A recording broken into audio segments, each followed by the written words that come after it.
Tulos sa upat ka missing sa landslide sa Mount Diwata sa Moncayo, Davao de Oro na recover na. Atong saro ng dugang detalye niini sa live report ni Kent Abrigana nga manukad sa Moncayo, Davao de Oro. Kent?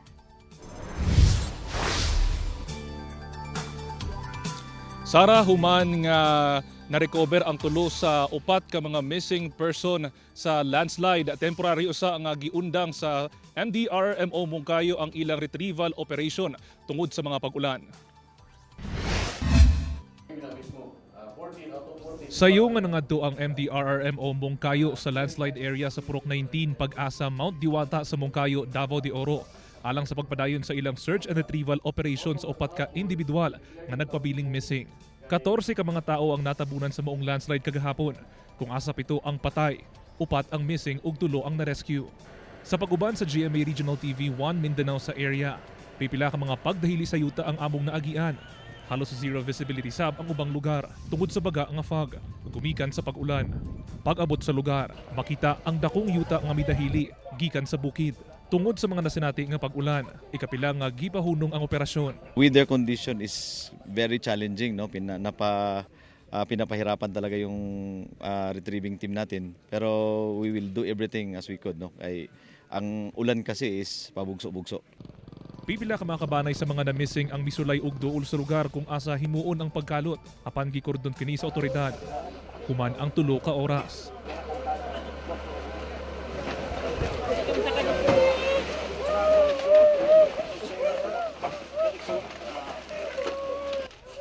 Na-recover ang lawas sa biktima.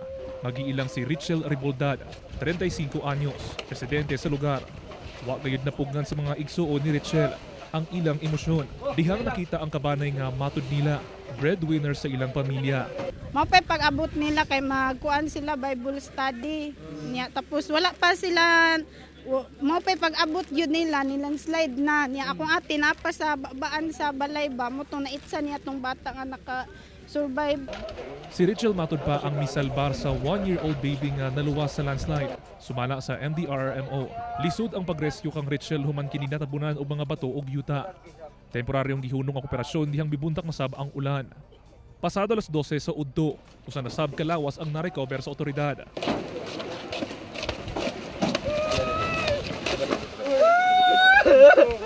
Ilabyan usab ang pagdanguyngoy sa live-in partner o anak sa biktima. Nga giilang si Agnes Bitoon, 44 anyos.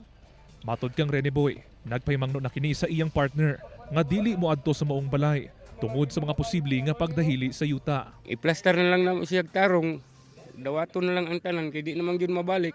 Samtang, pasado launa sa hapon, laing lawas sa sab ang na-retrieve sa otoridad nga giilang si Elvera Saldua, 35 anyos. Gani, emosyonal ang kabanay ni ini, dihang napalgan ng iyang patayng lawas.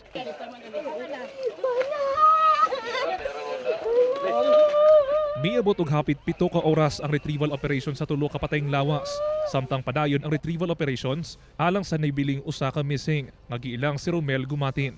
Kinsa mao ang amahan sa magbanay nga nalakip sa 7 ka mga namatay nga nailhang sila Catherine Gumatin, Hana Gumatin, Disna Gumatin, RJ Gumatin, Cristel Gumatin ug Eileen Gumatin.